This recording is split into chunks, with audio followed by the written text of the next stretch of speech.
안녕하십니까. PGA 설티파이드 프로 강방수 박사입니다. 지난 시간에는 프리스윙 원리 중에서 정렬, 얼라이먼트에 대해 알아보았습니다. 오늘은 셋업의 핵심 요소 중 스윙 전체를 지탱하는 가장 근본적인 요소라고 할 수 있는 균형에 대해 살펴보도록 하겠습니다. 균형은 단순히 넘어지지 않기 위한 기초가 아니라 스윙의 회전, 체중 이동, 임팩트 각도, 클럽 패스 등을 결정하는 시작점입니다. 많은 골퍼가 스윙 메커니즘, 리듬, 파워에 집중하지만 정작 균형이 흐트러져 있으면 그 모든 기술은 제 역할을 하기 어렵습니다. 오늘은 전후방 균형과 좌우 균형, 이 두 가지를 중심으로 균형의 기초를 완성하는 방법을 차근히 풀어드리겠습니다.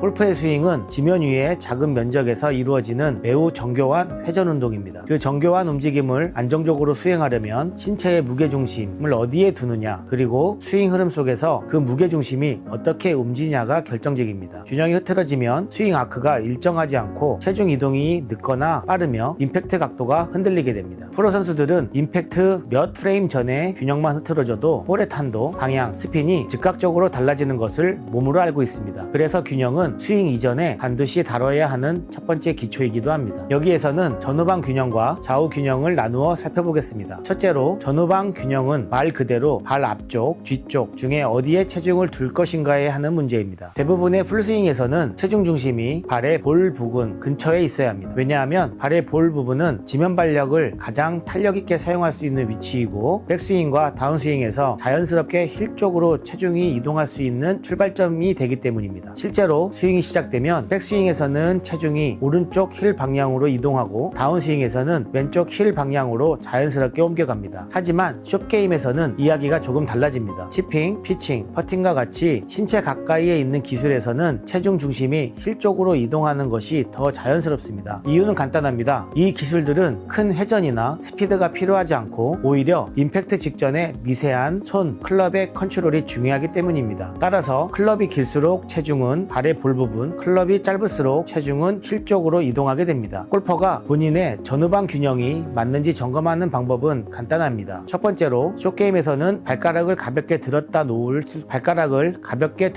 놓을 수 있을 정도로 힐 중심의 균형이 필요합니다. 두 번째로는 풀스윙에서는 힐을 가볍게 톡톡 두드릴 수 있을 만큼 체중이 앞쪽, 즉 발의 볼 부분에 실려 있는 상태여야 합니다. 이 간단한 체크만으로도 체중의 이동과 스윙 아크가 훨씬 안정적으로 바뀝니다. 다음은 좌우 균형입니다. 골퍼는 셋업에서 체중을 왼쪽에 둘지 오른쪽에 둘지 혹은 50대 50으로 둘지를 결정해야 합니다. 여기에는 골퍼의 스윙 스타일이 큰 영향을 미칩니다. 우리가 흔히 말하는 핸드 플레이어 그리고 바디 플레이어의 차이 때문입니다. 팔로 치는 핸드 플레이어는 팔과 손의 지뢰 작용을 통해 파워를 만들어내는 경향이 있습니다. 이런 골퍼는 셋업부터 스윙이 끝날 때까지 왼쪽에 체중을 두고 시작하는 경우가 많습니다. 반면 바디 플레이어는 신체의 회전과 체중 이동을 통해 파워를 만드는 스타일입니다. 이들은 셋업에서 체중을 균등하게 두고 백스윙에서 오른쪽으로 이동한 이후 다운스윙에서는 왼쪽으로 자연스럽게 넘어갑니다. 좌우 균형의 기준 중 하나는 임팩트 순간의 접근 각도입니다. 임팩트에서 가파른 하강을 만들고 싶다면 셋업에서 왼쪽 체중을 약간 더 실어두는 것이 좋습니다. 반대로 더 얇은 입사각을 원한다면 오른발 쪽으로 약간의 체중을 두고 시작하는 것이 더 좋습니다. 여기서 중요한 것은 체중 분포가 스탠스의 폭과 연결된다는 점입니다. 스탠스가 좁을수록 체중이 왼쪽으로 실리기 쉬워지고 이는 가파른 입사각을 만들어줍니다. 반대로 스탠스가 넓어지면 무게중심이 더 낮아지고 체중은 오른발 쪽으로 더 유지되며 입사각이 더 플랫해집니다. 낮은 볼을 치는 선수들은 유난히 스탠스를 넓게 쓰는 이유가 바로 이것입니다. 스탠스가 넓으면 입사각이 평평해져 볼이 낮고 스핀이 적은 궤도로 날아가기 때문입니다. 단 스탠스가 지나치게 넓으면 다운스윙에서 왼쪽으로 체중 이동이 어려워지고 골반 회전이 제한되며 결국 상체 회전까지 막히게 되는 경우가 발생합니다. 좌우 균형은 단순히 무게 이동이 아니라 스윙 전체의 회전 구조를 결정하는 매우 중요한 요소입니다. 균형의 위치는 사용하는 클럽의 길이와 목적에 따라도 달라집니다. 롱아이언, 하이브리드, 우드, 드라이버처럼 길고 빠른 아크를 갖는 클럽에서는 체중 중심이 조금 더 발의 볼 쪽에 있어야 하고 스탠스도 더 넓어야 합니다. 반면 숏아이언, 웨지, 칩샷, 퍼팅으로 갈수록 체중 중심은 중심은 뒤쪽 힐 쪽에 이동합니다. 특히 퍼팅은 체중 중심이 거의 항상 힐이나 중앙 라인에 머물러 있어야 합니다. 왜냐하면 퍼팅은 회전이 아니라 정확한 방향과 거리의 컨트롤이 가장 큰 목적이기 때문입니다. 결국 균형이라는 요소 하나가 클럽별 스윙 구조와 목적을 정확하게 반영하도록 세팅되어야 합니다. 아마추어 골퍼가 연습장에서 균형을 점검할 때 사용할 수 있는 간단한 체크법을 몇 가지 소개해드리겠습니다. 첫째, 몸을 셋업하고 눈을 감아 보십시오. 눈을 감았을 때 몸이 흔들린다면 현재의 균형은 안정적이지 않은 것입니다. 둘째, 발가락과 힐의 압력을 수시로 느껴보시기 바랍니다. 발가락 쪽으로 쏠리면 상체가 앞으로 쏠리게 되고 힐 쪽으로 쏠리면 상체가 뒤로 눕게 됩니다. 셋째, 균형이 불안한 골퍼는 스탠스 자체가 자신에게 맞지 않을 가능성이 큽니다. 체격, 유연성, 회전력에 따라 스탠스 폭은 반드시 조절되어야 합니다. 넷째, 균형은 고정되어 있는 것이 아니라 스윙의 목적과 클럽에 따라 조정해야 하는 요소라는 점을 스스로 기억해야 합니다. 균형을 매번 점검하고 조절하는 골퍼일수록 스윙이 더 안정되고 구질이 훨씬 일관적으로 바뀝니다. 오늘은 셋업의 또 다른 기본기, 균형에 대해 살펴보았습니다. 전후방 균형, 좌우 균형, 스탠스의 폭, 클럽 길이에 따른 균형 조절. 이 모든 요소들이 조화를 이루어야 골퍼는 스윙의 중심을 잃지 않고 회전과 임팩트를 안정적으로 만들어낼 수 있습니다. 균형은 감각이 아니라 훈련에서 만들어지는 기술입니다. 셋업 때마다 균형을 점검하는 습관이 붙는다면 스윙 전체가 훨씬 더 자연스럽고 반복 가능한 흐름을 갖게 됩니다. 다음 시간에는 셋업의 또 다른 중요한 요소인 근육의 긴장 상태에 대해 이야기하겠습니다.